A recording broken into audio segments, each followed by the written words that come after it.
Hello, দেখা যাচ্ছে screen? হ্যাঁ জি ভাইয়া। ভাইয়া। আচ্ছা, সো দেখো এই প্রবলেমটা কিন্তু তোমার হচ্ছে লাস্ট প্রবলেমটার মতোই ছিল। জাস্ট এখানে একটা ইনফরমেশন নতুন, সেটা হচ্ছে লাস্টে একটু খেয়াল করো যে তবে 5 লিটার পানিতে কত মিলিমোল নাইট্রোজেন দ্রবীভূত থাকবে গণনা করো। সেটা ম্যাথটা তোমাদের কাছে একটু নতুন ধরনের লাগতে পারে, এই জন্য দুইটা প্রবলেম রাখছে আর কি, বাট ম্যাথটা অনেকটা সেম টাইপেরই।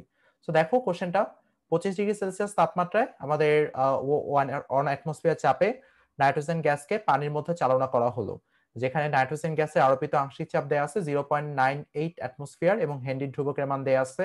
এবং তবে 5 লিটার পানিতে কত মিলিমোল নাইট্রোজেন দ্রবীভূত থাকবে। সো আমরা সেম ভাবে ম্যাথটা সলভ করবো অ্যাকচুয়ালি, যে সেম ভাবে ম্যাথটা সলভ করে আমরা, তোমরা কি কোনো হিন্ট পাইছো যে এটা কিভাবে করা যেতে পারে? লাস্ট পার্টটা কেজন বলো তো, লাস্ট পার্টটা আমরা কিভাবে করতে পারি, বা এটা কি আগের ম্যাথটার মতোই হবে কিনা, জাস্ট এইটুকু আমাকে বলো। জি ভাই, খালি সেম হবে, পরে জাস্ট আগে মিনিটে কনভার্ট একদিক করে নিব। যেখানে হ্যাঁ হ্যাঁ হ্যাঁ, পাস হবে মেবি। আচ্ছা ভাইয়া, তুমি কি আমার কথাগুলো এইভাবে কেটে কেটে শোনো নাকি তুমি ঠিক মতো শুনতে পারো? আমি তোমাদের অনেকের কথা অনেক কেটে কেটে শুনি। এখন তোমরা কি ঠিক শোনো আমার কথা ভাইয়া নাকি আমার আমার কথা? কথা কি কেটে কেটে শুনতেছে?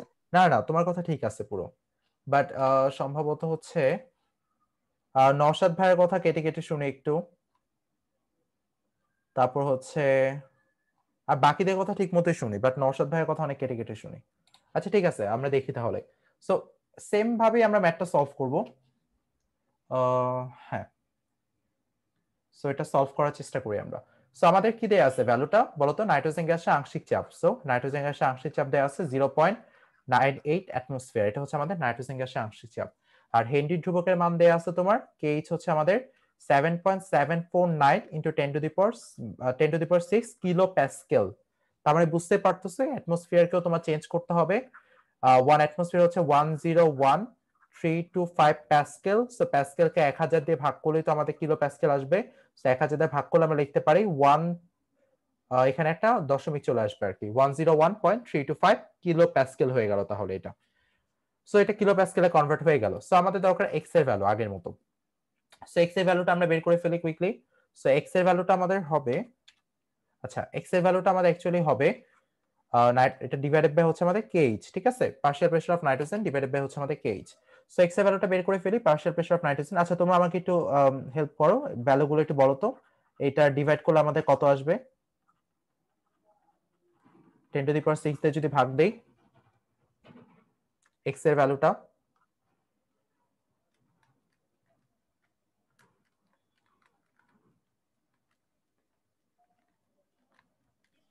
ভাইয়া 12.83 ইন্টু 10⁻³ 12.83 ইন্টু 10⁻³।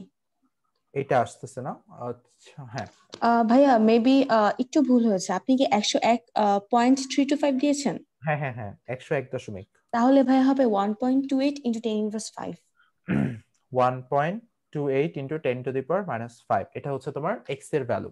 এক্স এর ভ্যালু যদি এটা হয় 10⁻5, 1.28 ইন্টু 10⁻5, সেখান থেকে এক্স এর ভ্যালুকে তুমি লিখতে পারো, এক্স ইকুয়ালস টু হচ্ছে আমাদের mole of nitrogen divided by হচ্ছে আমাদের মোল অফ নাইট্রোজেন প্লাস হচ্ছে মোল অফ ওয়াটার। সো এটা ভ্যালুটা দাঁড়াচ্ছে 1.28 ইন্টু 10⁻5। আর এখানে আমরা লিখতে পারি মোল অফ নাইট্রোজেনকে আমরা খুবই নগণ্য বিধায় আমরা হচ্ছে নিচে শুধুমাত্র মোল অফ ওয়াটার লিখলাম। So mole of water 1.28 into 10⁻⁻5। তার মানে আমরা হচ্ছে এখান থেকে ডিরেক্ট সলিবিলিটি অফ নাইট্রোজেনের কথা বলতে পারি। কি দিয়ে গুণ করে বলতো? 55.55 না? সবাই জি ভাইয়া। রেসপন্স করি। হ্যাঁ 55.55 দিয়ে আমি হচ্ছে মোল পার লিটারে কনভার্ট করে ফেললাম, মোল পার লিটার। সেই ভ্যালুটা কত আসে?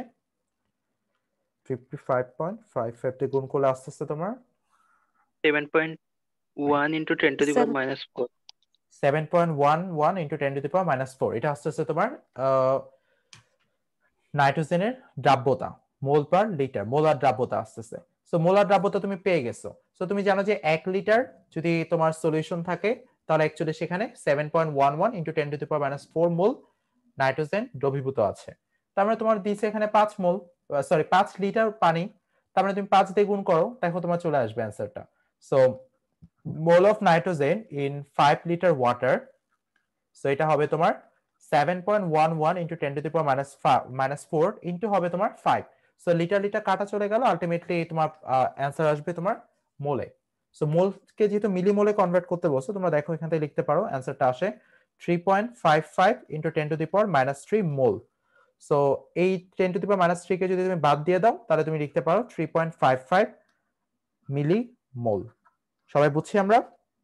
এটা হচ্ছে আমাদের অ্যান্সার, কারণ 1 মিলি তো 10 টু দি পাওয়ার -3। বুঝছি ভাইয়া? সবাই বুঝছি ভাইয়া আপুরা? জি ভাইয়া। জি ভাইয়া।